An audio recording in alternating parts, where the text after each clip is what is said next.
तो किसकी बनेगी सरकार, जनता ने तय कर दिया है। नतीजे आ चुके हैं, रुझान ही नतीजों में कन्वर्ट हुए और अब आपको बता दें कि मध्य प्रदेश में अप्रत्याशित जीत की तरफ बीजेपी जो है वो बढ़ती नजर आ रही है। 18 साल की एंटी इनकम्बेंसी को मात देते हुए जो शानदार जीत हासिल की है वो अपने आप में कई लोगों के लिए स्टडी का विषय होगी। और सबसे बड़ी बात हमें नहीं भूलना चाहिए, छत्तीसगढ़ में जो ये आंकड़ा जादुई बना है, क्योंकि हम अगर नेक टू नेक फाइट की बात कर रहे थे, अब तो इतना ज्यादा ये बड़ा बिग डिस्टेंस हो चुका है और ये कांग्रेस के लिए जहां शॉकिंग है वहीं बीजेपी के लिए सरप्राइज गिफ्ट। बिल्कुल, और जितने भी राजनीतिक विश्लेषक हों, एग्जिट पोल्स हों, बीजेपी के खुद के नेता हों, जब भी आप किसी से बात कर रहे थे तो मध्य प्रदेश की जीत का वो दम भर रहे थे। राजस्थान को लेकर वो कॉन्फिडेंट थे, लेकिन छत्तीसगढ़ को लेकर वो भी मान रहे थे कि वहां पर स्थिति जो है उतनी मजबूत नहीं है। लेकिन इस तरह की एडवांटेज आखिर क्या हुआ छत्तीसगढ़ में, वो जो एक पूरा का पूरा परसेप्शन था कि बघेल माने एक राष्ट्रीय स्तर का नेता, सीधा मोदी से चुनौती लेने वाला नेता, उसका कोई विकल्प नहीं छत्तीसगढ़ में, तो क्या कुछ हुआ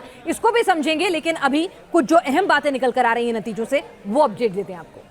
तो अजमेर की 8 विधानसभा सीटों से 7 में बीजेपी ने अपना कब्जा जमा लिया है। फिलहाल ये जानकारी आप ले लीजिए, शुरुआती जो बड़े डिटेल्स हैं। और अजमेर की 8 विधानसभा सीटों में 7 बीजेपी ने जीत ली हैं, ये बड़ी जानकारी है। और धौलपुर की अगर 4 सीटों की बात करें, 3 कांग्रेस के खाते में गई हैं।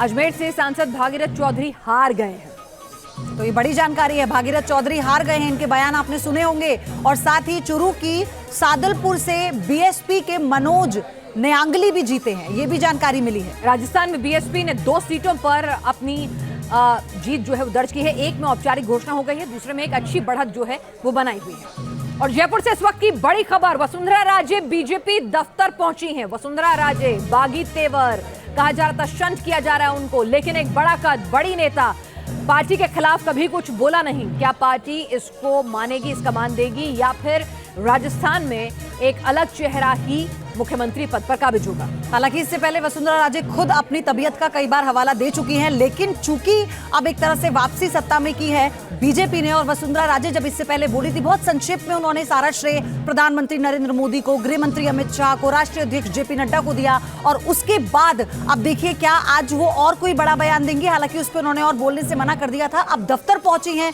तो मीडिया से एक बार फिर वो मुखातिब होती हैं या नहीं, ये फिलहाल देखना होगा। तो ये जश्न की तस्वीरें इस वक्त आ रही हैं। आई थिंक आप लोग सबसे ज्यादा मजा तो आप लोग ले रहे हो। हाँ 55. You can't go to 70. Where are you going to get those votes from? I'm just thinking that they all have to be standing out there. हाँ 55. 34 last time. Last time, you know the circumstances. हाँ तो circumstances all around Rajasthan था. Otherwise we'd have won Rajasthan. सरकार गई ना on that. That has changed. Hit wicket. So expectation is. Ma'am, during my Jhalawar visit, I was just trying to find out a single poster of Congress candidate. Not able. मैं आपने ये मेरे को कहा नहीं. I also didn't look. I must say. I'm trying to remember. नहीं. Okay, we'll start. Let's get over this, and then we can sit and chat for a little while.